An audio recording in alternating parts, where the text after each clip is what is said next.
Okay, so here is day 5, Labor Day in the United States. And I have the incredible privilege of introducing my good friend and mentor, Edwin Balcos.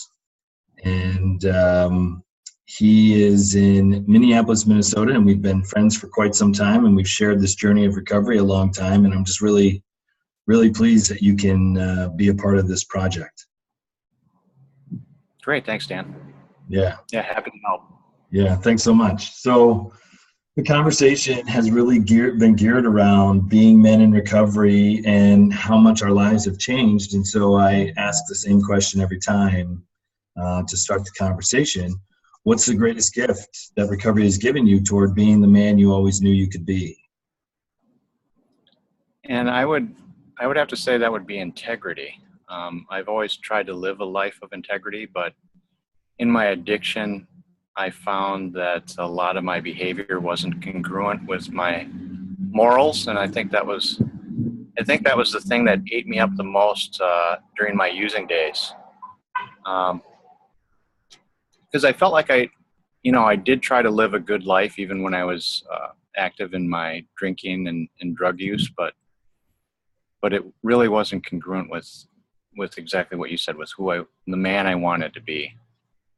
And that was a huge challenge. And so then as a result of that, I ended up rationalizing quite a bit. And I've often said that the lies begin with the first lie, which is a lie to myself. And so there was a lot of that to, make my life palatable in the face of my addiction.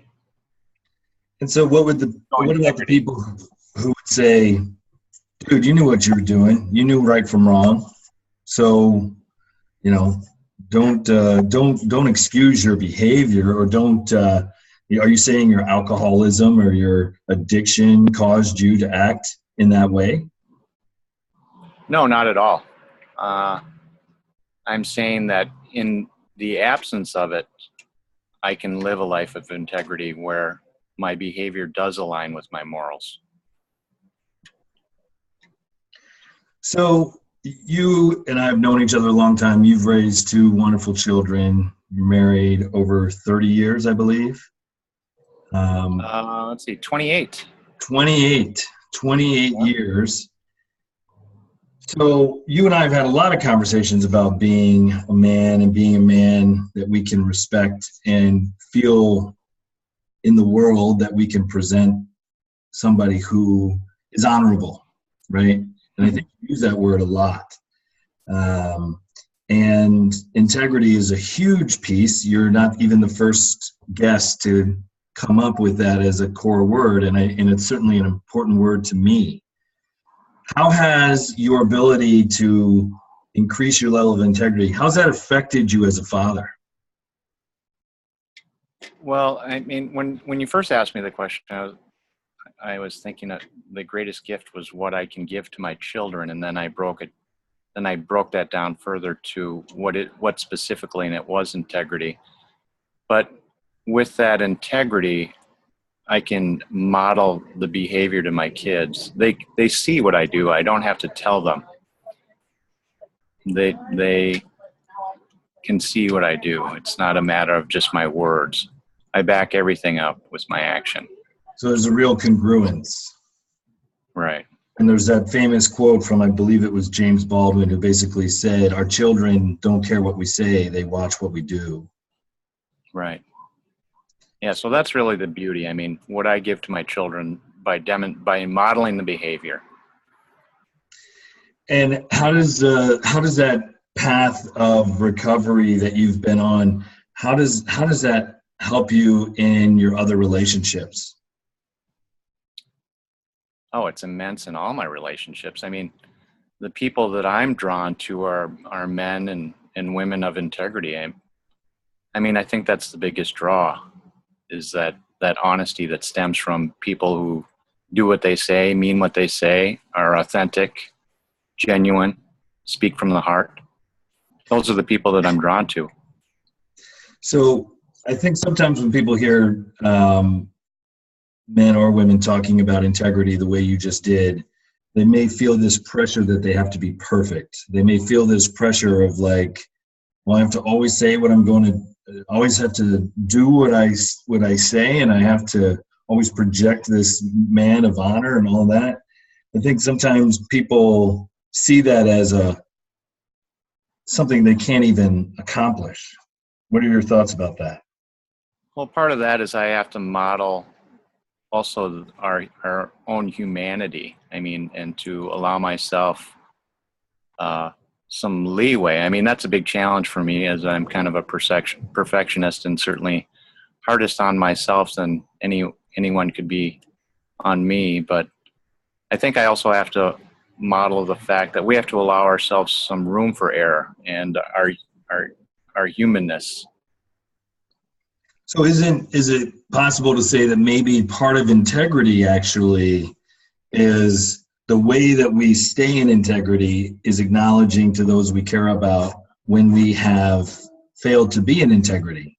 And in some ways, Absolutely. we get back there.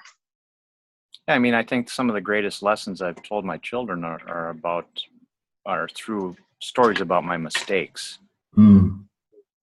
And so you model that imperfection, and then that creates a space for them to feel maybe more comfortable and safe talking about their mistakes.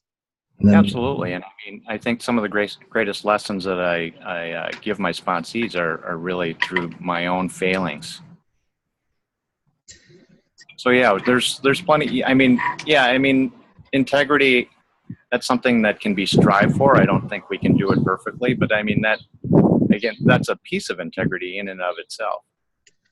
so this month is National Recovery Month.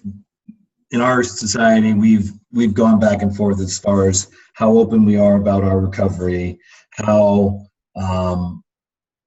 much we address the impact of addiction as a society. How would you say integrity falls into that? Say that again, Dan. Well, so this is National Recovery Month, right? Part of it is about really being open and celebrating our recovery, because there's still a lot of discrimination and a lot of ignorance in our overall society about what addiction is, with people with addictions, how we treat them. Do you have any thoughts about integrity and how that affects our society, or maybe even those of us in recovery? I don't have an answer in mind. Well, I think, as far as society, I mean, I think if more people were to live with integrity, I think the impact of relationships would certainly be great. But I think the happiness factor would increase astronomically if people lived with integrity, with that alignment of how they behave with, with their moral compass. I think that's the greatest dissatisfaction in an individual, is that lack of congruence. So I think it would have a huge impact, not just in the recovery community, but throughout the population. Yeah. So I like to leave my guests with the last word.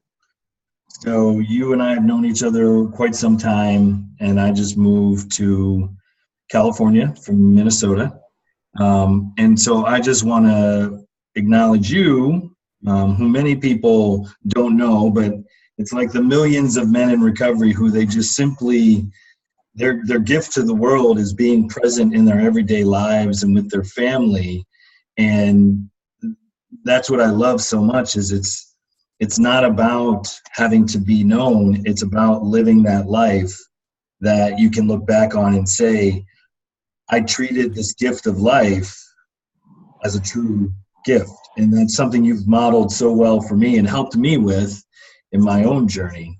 Well, I just want to thank you for that, and ask if you have any parting final thoughts. No, that's pretty much it, Dan. You know me. And a few words. Yeah. I thank you for the opportunity, man. Thanks so much for joining me.